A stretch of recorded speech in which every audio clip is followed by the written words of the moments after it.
अस्सलाम वालेकुम दोस्तों, कैसे हैं आप सब। मैं ज़बीना फ़याज़ एक बार फिर आपके साथ। तो मैं शुरू कर रही हूँ बोगी मैन पार्ट 11।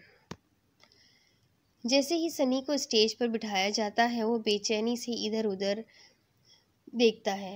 अरे गलत मत समझे, अपनी दुल्हन का बेसब्री से इंतज़ार कर रहा था।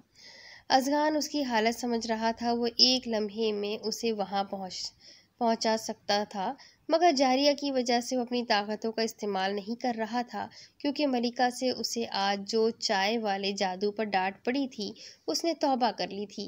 कभी भी जारिया के सामने वो अपने जादू के जौहर नहीं दिखाएगा। बिग ब्रो बात सुने।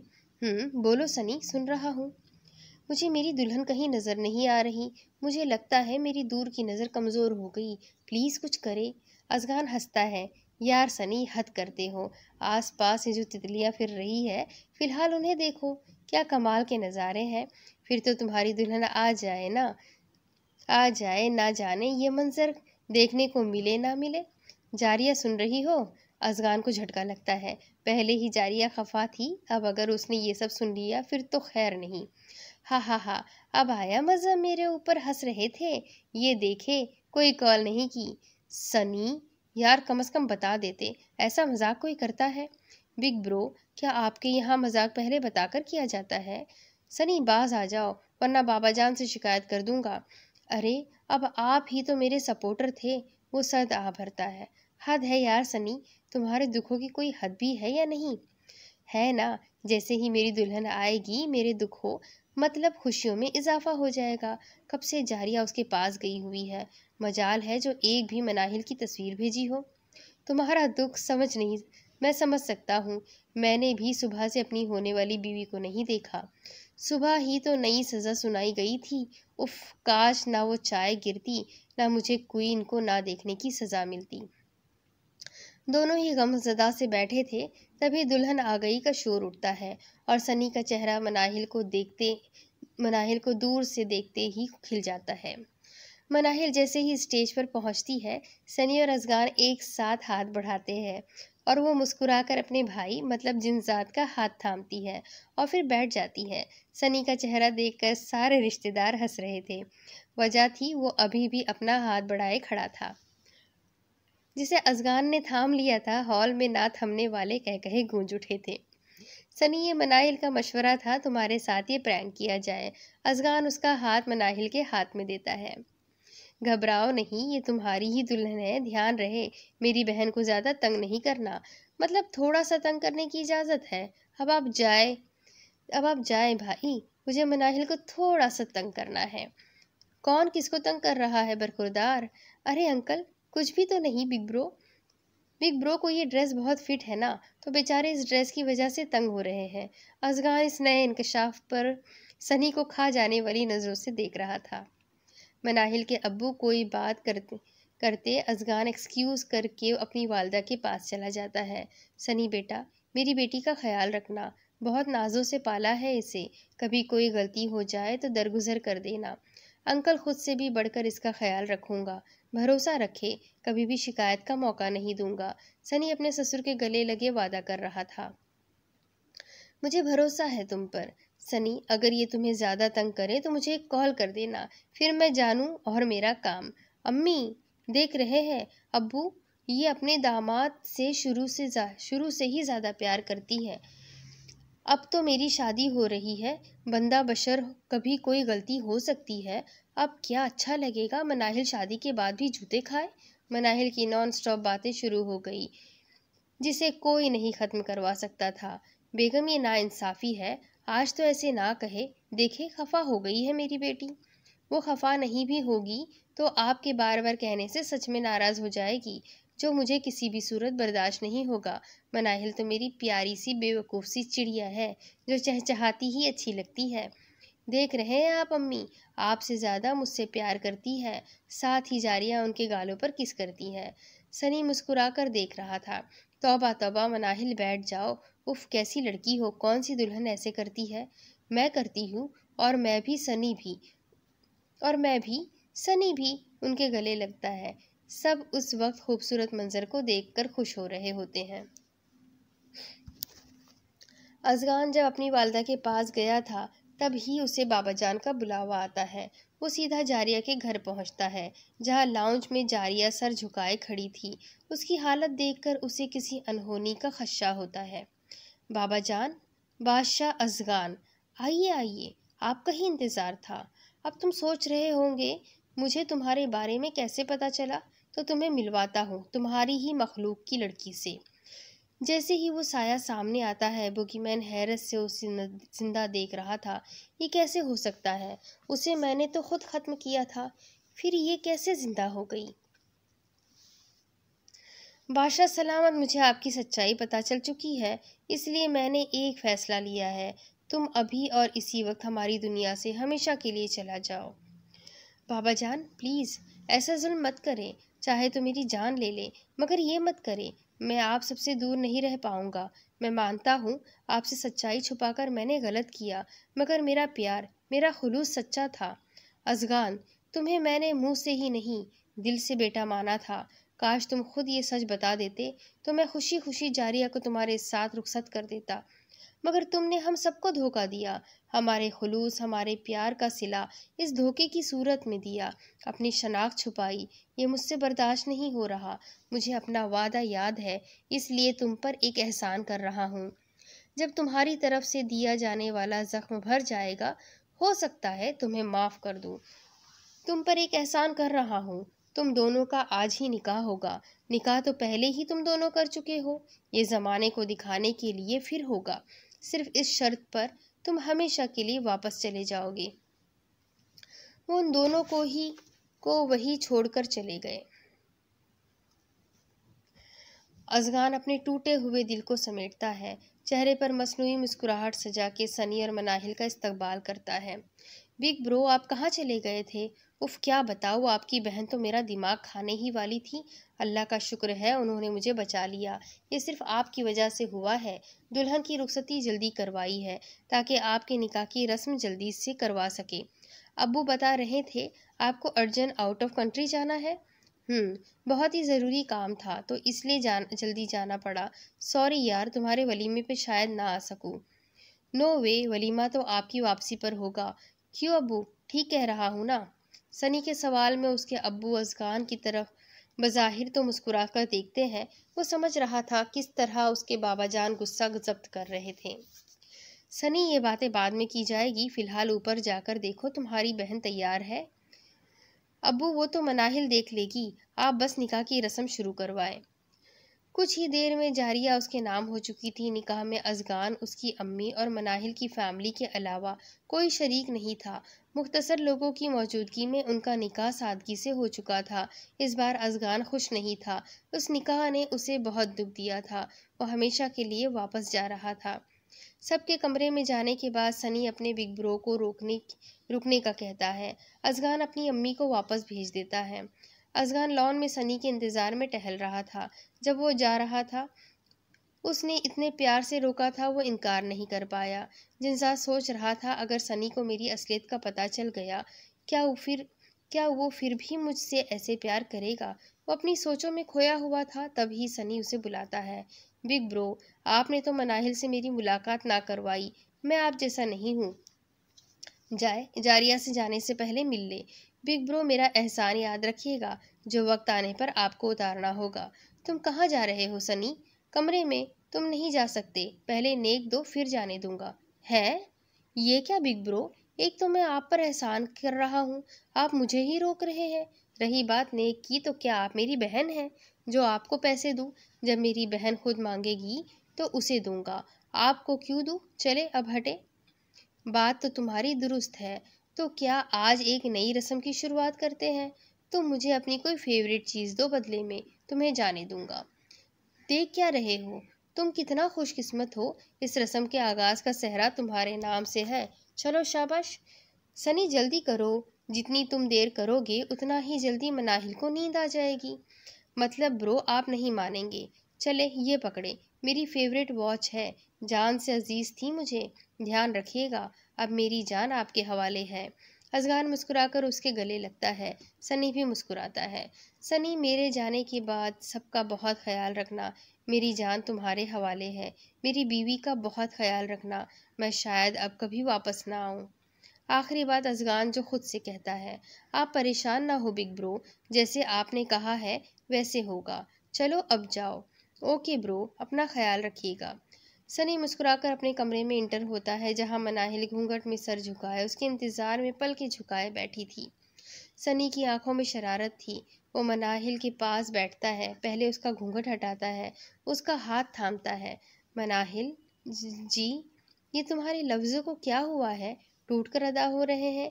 स्टेज पर तो बड़ी फरफर बोल रही थी, अब क्या हुआ? क्या मैं तुम्हें भूत लग रहा हूँ? हाँ, मतलब नहीं। मनाहिल घबराकर जल्दी से बोलती है। वैसे मैं तुम्हें अनोखा सा मुंह दिखाई का तोहफा देना चाहता था, जो आज तक किसी ने भी अपनी दुल्हन को नहीं दिया होगा। ऐसा क्या दे रहे हैं आप? अभी पता चल जाएगा। चलो जल्दी से आंखें बंद करो। वैसे एक मिनट, एक हिंट देता हूँ। तोहफा देखकर तुम्हारी चीखें निकलेंगी। अब ये तुम पर डिपेंड करता है कि तुम्हारी खुशी के मारे चीखें निकलती है या... अच्छा, फिर तो जल्दी से देखे मैंने आंखें बंद कर ली है। सनी अपनी बेवकूफ़ बीवी की एक्साइटमेंट पर मुस्कुराता है, क्योंकि आज वो जो रिएक्शन देने वाली थी वो सारी ज़िंदगी के लिए उसके मोबाइल में सेव होने वाली थी। हाथ आगे बढ़ाओ। जैसे ही मनाहिल हाथ बढ़ाती है, सनी नकली छिपकली उसके हाथ में रखता है। सनी, ये क्या है? बहुत नरम है। मनाहिल जैसे खुश होकर महसूस कर रही थी। उस बेचारी को क्या पता था वो नरम नरम सी कोई चीज़ नहीं बल्कि छिपकली है। तुम्हें पसंद आई मनाहिल? सनी अपनी मुस्कुराहट जब्त करके उससे पूछता है। हाँ, क्या अब मैं आंखें खोल लूँ? सनी उसके एक्सप्रेशंस मोबाइल में सेव कर रहा था और जल्दी से बेड से दूर खड़ा होता है। अब खोलो। मनाहिल मुस्कुराकर आंखें खोलती है। हाथ पर रखी जैसे ही छिपकली पर नजर पड़ती है, वो कहकहा लगाती है। उसकी हंसी रुकने का नाम ही नहीं ले रही थी। वो छिपकली उठाए सनी की तरफ बढ़ती है। बहुत ही अनोखा तोहफा था। सॉरी, मुझे इन छिपकलियों से डर नहीं लगता। डियर हबी, मनाहिल उसके चेहरे पर हाथ फेरती है। आपको पता है, इस दुनिया में आपकी बेवकूफ़ सी मनाहिल अगर किसी से डरती है तो वो सिर्फ और सिर्फ आपका गुस्सा है। सनी अपना मोबाइल एक तरफ रखता है और उसे अपनी बाहों में ले लेता है। ओह, तो मेरी मनाहिल इन हशरात वगैरह से नहीं डरती। सिर्फ मेरे गुस्से से डरती है। इंटरेस्टिंग। फिर क्या ख्याल है, आज रात अपनी नई जिंदगी का आगाज गुस्से से करते हैं? क्या मतलब? जब मैंने कोई गलती ही नहीं की तो आप क्यों गुस्सा करेंगे? गलती तो तुमसे हुई, बहुत बड़ी और संगीन गलती सरजद हुई है। कौन सी गलती? मेरा दिल चुराने की गलती सरजद हुई है तुमसे। मैं क्या कर सकती हूँ? ये गलती तो आपके दिल ने की, काबू में रखना चाहिए था ना। तो तुम ही बताओ, अब क्या सज़ा दी जाए? अब चूंकि ये दिल तुम्हारा हो चुका, सज़ा भी तुम ही तजवीज़ करो। नहीं प्लीज़, सज़ा ना दे। इसके साथ ही मनाहिल उसके गाल को छूती है। बदले में मैं अपना दिल आपको देती हूँ। अब तो ठीक है ना? सनी उसे बाहों में उठाए बेड पर बिठाता है। अच्छा, मेरे एक सवाल का जवाब दो। ये बताओ, जब मैंने हाथ बढ़ाया था तो तुमने क्यों नहीं थामा? तुम जानती हो मुझे किस कदर बुरा लगा था। वो तो बस ऐसे हो गया। आप तो जानते हैं मैं इकलौती हूँ, और कुछ दिन पहले ही तो अज़गान भैया मिले थे। बस इसी वजह से उन्हें इनकार नहीं कर सकी। आप दिल छोटा ना करें। रिसेप्शन पर आपका हाथ थाम कर ही चलूँगी, वादा है। एक शर्त पर तुम्हारी बात मानूंगा। उफ, अब कौन सी शर्त याद आ गई है इन्हें? प्लीज़ अल्लाह बचा ले, पढ़ाई का ना कहें दोबारा। तुम्हारी दुआएं ख़त्म हो गई हो तो बता दूं? जी बोले। तुम मेरी खूबसूरती की अच्छी सी तारीफ़ करो। अगर तुम्हारी तारीफ़ मुझे पसंद आई तो ठीक, वरना सज़ा के लिए तैयार रहना। चलो अब शुरू हो जाओ। जी, मतलब दुल्हन मैं हूँ तो आप मेरी तारीफ़ करें, जैसे हर दूल्हा करता है। आपकी तो शरायत भी निराली है। मनाहिल, अच्छा अच्छा, गुस्सा क्यों कर रहे हो? करती हूँ। आप इस दुनिया के सबसे नहीं, बस थोड़े से ज़्यादा खूबसूरत शौहर है। ले, कर दी तारीफ़। ये क्या, ऐसे करते हैं तारीफ़? ना मेरी आंखों में देखा, ना मेरा हाथ थामा, और जो बोला इंतहाई फजूल, जैसे कोई नालायक बच्चा सबक पढ़ रहा हो। देखें, नालायक मत कहें, मुझे अच्छा नहीं लगता। अब देखिए, ऐसी तारीफ़ करूँगी आज तक किसी बीवी ने ना की होगी। फिर आपको मेरी जहानत का अंदाज़ा होगा। सनी वो मुस्कुरा कर उसकी आंखों में देखती है। मुझे नहीं पता खूबसूरती क्या होती है। जब मुझे मालूम हुआ आप हमेशा के लिए मेरे नाम होने वाले हैं तो अजीब सी फीलिंग्स, मतलब मैं बहुत पॉसेसिव हो गई थी। लड़कियां जब आपको घूर कर देखती तो मुझे पता नहीं क्यों गुस्सा आता था। दिल चाहता था बेशर्मों की आंखें अंधी हो जाए, मगर ऐसा ना हुआ। मनाहिल, मुझे लगता है तुम्हारा कोई इरादा ही नहीं, फालतू में मेरा वक्त बर्बाद कर रही हो। अभी तारीफ करने वाली थी, आप में तो सब्र नाम की कोई चीज़ ही नहीं है। जाए, नहीं करती मैं तारीफ, जो सज़ा देनी है दे दे, मुझे कोई फ़र्क नहीं पड़ता। एक तो अपनी फीलिंग शेयर कर रही हूँ, मुझे ही डांट रहे हैं। मनाहिल रूठ कर सनी की तरफ पीट करके बैठ जाती है। सनी को अपनी शरारत गले पड़ रही थी। वो मुस्कुराकर उसके कंधे पर सर रखता है। अच्छा मनाहिल, नाराज मत हो, तुम बोलो, मैं खामोश रहूँगा। पक्का गुस्सा नहीं करेंगे? जैसे तुम कहोगी वैसे ही करूँगा। अब इधर मेरी तरफ देखो, मुझसे मुंह ना फेरो। वो मुस्कुराकर सनी की तरफ मुड़ती है। मुझे नहीं मालूम था खूबसूरती की क्या तारीफ है। आपको अपनी खूबसूरती का जवाब मेरी आंखों में मिलेगा। जब से आपको देखा है मेरी आंखों ने खूबसूरती की हद महर लगा दी। मेरी आंखें आपकी ज़ाहिरी और बातिनी खूबसूरती को पसंद करती हैं। आपकी आंखें जब भी किसी गैर लड़की को देखते ही झुक जाती थी, तभी मुझे ये अदराक हुआ था मेरे महरम की आंखें सिर्फ मेरे लिए उठेगी, बाकी सब के सामने हमेशा झुकी रहेगी। इसलिए सनी, आप इस कायनात के सबसे हसीन शौहर है और मैं इस कायनात की सबसे खुशकिस्मत बीवी हूँ। साथ ही वो पहली बार सनी की आंखों को छूती है, फिर अपना सर सनी के सर के साथ मिलाती है। मनाहिल, बहुत हसीन इजहार था। मैं भी वादा करता हूँ ये आंखें कभी किसी गैर के सामने ना उठेगी। अगर तुम खुशकिस्मत बीवी हो तो मैं भी लकी हूँ कि मेरे नसीब में तुम्हारे जैसी बावफा बीवी लिख दी गई है। इस खूबसूरत इजहार के साथ वो अपनी खूबसूरत ज़िंदगी का आगाज़ करते हैं, जिसमें खुशियाँ थी, शरारतें थी और बेहिसाब प्यार था। अगले दिन सुबह। Good morning Manahil. सनी तैयार होकर मनाहिल को जगाता है। वो भी मुस्कुराकर आंखें खोलती है। मॉर्निंग। सनी उसके माथे पर प्यार करता है। वो उसके कंधे पर सर रखे गहरी सोच में गुम थी। क्या सोच रही हो? सनी, आपको पता है आप बहुत बहुत अच्छे शौहर हैं। मुझ बेवकूफ़ को एक कीमती इंसान मिल गया लगता है। आप मेरी किसी नेकी का सिला है। आप हमेशा मुझे ऐसे ही मोहब्बत करना। मैं चाहती हूँ मेरी ज़िंदगी की हर सांस सिर्फ आपके नाम पर चले। आपकी मनाहिल हमेशा आपकी वफादार रहेगी। चाहे कुछ भी हो जाए, मैं ज़िंदगी के हर मोड़ पर आपके हमकदम रहूँगी। सनी, अल्लाह ने मेरी किस्मत में इतना अच्छा शौहर लिख दिया। मैं अल्लाह का जितना शुक्र अदा करूँ उतना ही कम है। मनाहिल की आंखों में तशक्कुर के आंसू थे, जिन्हें सनी ने अपनी उंगलियों से साफ किए थे। मनाहिल, खुशकिस्मत तो मैं मेरी ज़िंदगी में तुम शामिल हो गई हो। मुझे मेरी मोहब्बत मिल गई। वादा करता हूँ हमेशा ऐसे ही तुमसे मोहब्बत करूँगा। मनाहिल और सनी खूबसूरत से अहद के साथ अपनी ज़िंदगी की हसीन सुबह का आगाज़ करते हैं। जारिया के अब्बू तो फैसला सुनाने के बाद वहां से चले गए थे। अज़गान ने भी खामोशी से उनका फैसला मान लिया था। दोनों ही इस बात से बेखबर थे कि उनके इस फैसले ने जारिया को तोड़ कर रख दिया था। जारिया ज़मीन पर बैठी थी। अज़गान अगले पल उसके पास आता है। वो नज़रें नीचे किए खामोश थी। उसके लब जैसे सिल गए थे। उसकी आंखें पथरा गई थी। उसका वजूद जिंदा लाश बन गया था। अज़गान उससे क्या कह रहा था, क्या बता रहा था, क्या समझा रहा था, उसे कुछ सुनाई नहीं दे रहा था। उसके सुनने की हिस्स जैसे ख़त्म हो गई थी। उस जादूगरनी ने अपना काम कर दिया था। जो थोड़ी सी जान बची थी उसमें आकर उसने अज़गान के बारे में उसके अब्बू को ये बता दिया था कि वो एक जिनजाद है और इन दोनों का निकाह हो चुका है। और जब सच्चाई उसके अब्बू को पता चली तो वो जानती थी इन दोनों की जुदाई ने तो वैसे भी इन दोनों को जिंदा लाश बना देना है, तो वो अपना काम करके हट चुकी थी। वो अज़गान को और यहाँ पर जारिया की हालत बहुत ख़राब थी। वो जिंदा लाश बन चुकी थी। वो अज़गान को कहना चाहती थी जिस बात का खौफ उसकी जान ले रहा था, आज वो खौफ जीत गया। कोई तदबीर काम ना आई। बादशाह वक्त ने जुदाई उनके मुकद्दर में लिख दी थी। वो कहना चाहती थी, इसलिए तो वो उससे शादी नहीं करना चाहती थी। उसे पता था ऐसा कोई नहीं होने देगा। वो बताना चाहती थी। जब उसके अब्बू ने उससे पूछा था, वो जिनजात से निकाह कर चुकी है। उसने जब इकरार किया था, उस वक्त उसके अब्बू ने जिस निगाह से देखा था, उसके बाद वो कभी निगाहें ना उठा पाएगी। खामोशी तो उसी वक्त उसकी हमराज बन गई।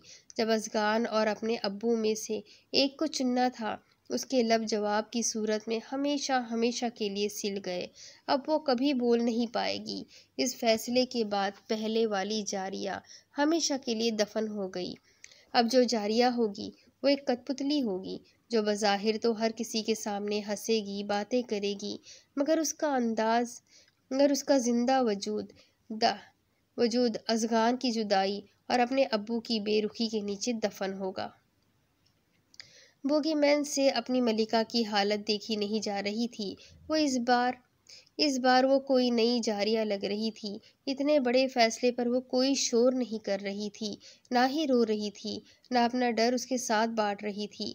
वो उसे हौसला देना चाहता था, बताना चाहता था, बाबा जान उसे छोटी सी उम्मीद दे गए हैं। वो बहुत जल्द सब कुछ पहले जैसा कर देगा। बस उन हालात में उसे अपनी मलिका का साथ चाहिए। जारिया की बातें सुनकर वो खुद दहल गया था। उसे अगर मालूम होता इस तरह सच्चाई सामने आएगी और इसका नुकसान इस सूरत मिलेगा, तो वो सबसे पहले अपनी असलियत बताता। अब वक्त गुजर चुका था। अगर मगर से बात अब बहुत आगे चली गई थी, जहां से पहले वाली जारिया की वापसी शायद नामुमकिन थी। ये नुकसान बोगीमैन को अब ताउम्र झेलना होगा। जारिया के इनकार ने अज़गान को मौत के मुंह में ढकेल दिया था, तो उसकी मोहब्बत से उसे बचा भी लिया था। इस बार मामला उलट था। इस बार जारिया को जो तकलीफ अज़गान की जुदाई और अपने अब्बू की बेइतनाई ने दी थी, इससे वो मरी तो नहीं थी। हाँ, वो जिंदा लाश बन गई थी, जिस पर अब कोई जज्बा असर नहीं कर पा रहा था। जारिया उसके हाथों से अपना हाथ नरमी से निकालती है। बारात वापस आ गई थी। कुछ देर में उनका निकाह था, तो वो सीधा अपने कमरे में चली जाती है। निकाह के बाद वो कमरे में थी। सनी को तंग करना चाहती थी। जैसे हर बहन भाई से पहले नेक लेती है, वो भी ऐसा करती। उसने जो सोचा था सब उसके उलट हुआ। एक तरफ सनी और मनाहिल का मिलन हुआ था, और दूसरी तरफ जारिया और अज़गान जुदा हो गए थे। उस रात जाने से पहले अज़गान अपनी ब्यूटी क्वीन के पास आखिरी बार मिलने गया था। उसे नहीं मालूम था कब बाबा जान की नाराज़गी ख़त्म होगी, इसलिए वो उसके बालों की खुशबू महसूस करना चाहता था, ताकि गुजरा वक्त उस खुशबू बीती हुई यादों के सहारे गुजार सके। ब्यूटी क्वीन, आप कुछ बोल क्यों नहीं रही? मेरी तरफ क्यों नहीं देख रही? आपकी बेरुखी मेरी जान निकाल रही है। बाबा जान के फैसले से इतनी तकलीफ नहीं हुई जितनी आपकी खामोशी अजियतनाक है। जारिया नज़र झुकाए अपने हाथों को देखती रहती है। वो उसे नहीं देख रही थी। जानती थी अगर एक बार देख लिया तो खुद से क्या किया हुआ वादा पूरा ना कर पाएगी, इसलिए वो खामोशी से आंखें बंद करके सोने की कोशिश करती है। अज़गान की निगाहों की तपिश उसे महसूस हो रही थी। अब जारिया चाह कर भी कुछ नहीं कर सकती थी। अज़गान उसके पास लेटता है, उसे खुद के करीब करता है। वो हुनूज़ आंखें बंद किए उसकी मौजूदगी को फरामोश कर रही थी। ब्यूटी क्वीन, मैं जानता हूँ आप मुझसे खफा है, बहुत ज़्यादा नाराज़ है। आप प्लीज़ मेरी मजबूरी समझने की कोशिश तो करें। बाबा जान ने पहली बार कोई फ़ैसला किया है, मैं उनके ख़िलाफ़ जाकर उन्हें नाराज़ नहीं कर सकता। मानता हूँ उन्होंने बगैर हमारी बात सुने हमें दूर कर रहने का हुक्म दे दिया। काश उन्हें पता होता उनके इस फैसले ने हमें कितनी अजियत पहुंचाई है। अगर वो जान जाते तो कभी भी इतनी सख्त सज़ा ना देते। मैं जानता हूँ मैं एक अलग मखलूक से हूँ। मैं बाबा जान के सामने खुद को इंसानों से बेहतर फ़र्द साबित करना चाहता हूँ। मैं चाहता हूँ जैसे मेरे वालिद मुझे देखना चाहते थे वैसे बनकर दिखाऊँ। जानती हो, जो मेरे वालिद की ख्वाहिश थी वही ख्वाहिश बाबा जान की आंखों में भी थी। जब बाबा जान को पता चला कि मैं एक जिनजात हूँ, तो उनकी आंखों में हिकारत नहीं थी। उन्हें सिर्फ इस बात का गुस्सा था मैंने क्यों झूठ बोला, बस। इसलिए मुझे यकीन है वो बहुत जल्द हमें माफ़ कर देंगे। जारिया रो रही थी। अज़गान उसके आंसू से भरी आंखों पर अपना लम्स छोड़ता है। जारिया अपने ऊपर काबू पाती है। वो बोगीमैन को अपनी तरफ से कोई तकलीफ नहीं देना चाहती थी। उसकी इस अदा पर जिनजात मुस्कुराता है, फिर उसके बालों में अपना चेहरा छुपाए उसे महसूस करता है। जारिया सांस रोके उसे आखिरी बार महसूस कर रही थी, क्योंकि वो जानती थी अगर इस बार उसके अब्बू कभी मान भी गए तो शायद वो अब कभी भी इस फैसले को ना मानेगी। अज़गान कितनी देर तक उसके बालों में उंगलियां चलाता रहता है, जिससे जारिया को सुकून मिल रहा था। कुछ ही देर में वो सो चुकी थी। अज़गान जब भी उसे परेशान देखता था, वो ऐसे ही अपनी मौजूदगी से उसे सुला देता था, ताकि उसे जहनी अजियत से कुछ देर ही सही लेकिन निजात मिल जाए। अब भी उसने ऐसा किया था। वो जानता था उसकी खामोशी बादशाह अज़गान के लिए दूरी की सज़ा है, जिसे ना चाहते हुए भी उसे कबूल करना था। जाने से पहले वो उस जुदाई के असरात उसे बता कर जाता है। ब्यूटी क्वीन, तुम मुझे दूर जाने की सज़ा क्यों दे रही हो? तुमसे दूर रहा तो मेरे तमाम एहसासात मर जाएंगे। ये आंखें जो हर वक्त तुम्हारा दीदार करती रहती है, ये बंद हो जाएगी। ये अगर खुली रही तो उनकी बीनाई से हाथ धो बैठूंगा। ये कान जो इस दुनिया में सिर्फ और सिर्फ तुम्हारी आवाज़ सुनना चाहते हैं, तुम्हारी दूरी की वजह से फिर कोई आवाज़ ना सुन पाएंगे, बहरे हो जाएंगे। ये दिल जो तुम्हारी वजह से धड़कता है, तुम्हारी दूरी बर्दाश्त नहीं कर पाएगा। ये फिर खून का ही एक लोथड़ा रह जाएगा। ये मेरे लब जो सिर्फ तुम्हारी बातें करते हैं, तुम्हारे बाद ये सिल जाएंगे। इनसे फिर कोई दिल नशीन लफ्ज़ नहीं निकलेगा। और ये अज़गान जो अपनी दुनिया का बादशाह है, अपनी मलका की दूरी उसे तोड़ कर रख देगी। तुम्हारे बगैर ज़िंदगी ऐसी होगी जैसे एक जिंदा और मुर्दा की दरमियान तकलीफ दारू। तुम्हारे होने से ये बादशाह जिंदा है, मगर तुम्हारी दूरी से ये मुर्दा हो जाएगा। जारिया, माय ब्यूटी, मेरी मलिका, तुम क्यों मुझे मुर्दा करने पर तुली हो? अपना फैसला वापस लो, खामोशियों को ख़त्म कर दो, ये जुल्म मत करो। अज़गान उसके कान में अपनी अजियतों को बयान कर रहा था, जो जारिया की लाशऊर में महफूज हो रही थी। नींद में होने के बावजूद उसकी आंखें आंसू के ज़रिए उसके दर्द को बयान कर रही थी। अज़गान हारा हुआ वहाँ से जा चुका था। वो रात दोनों के लिए क़यामत की रात थी। उसके जाने के बाद जारिया अपनी आंखें नीम हुआ करती है, जहाँ जिन्सात की खुशबू फैली हुई थी। अब इस कमरे में जारिया की सिसकियाँ थी, ना ख़त्म होने वाली वहशत थी। अज़गान की बातें किसी और ने भी सुनी थी। अब बहुत देर हो गई थी, जो होना था वो हो चुका था। अब इसके आगे की स्टोरी मैं आपको अगली किस्त में सुनाती हूँ कि आगे क्या होगा। ये जानने के लिए मेरे साथ बने रहें। अगली किस्त में फिर मिलेंगे, तब तक के लिए अल्लाह हाफ़िज़।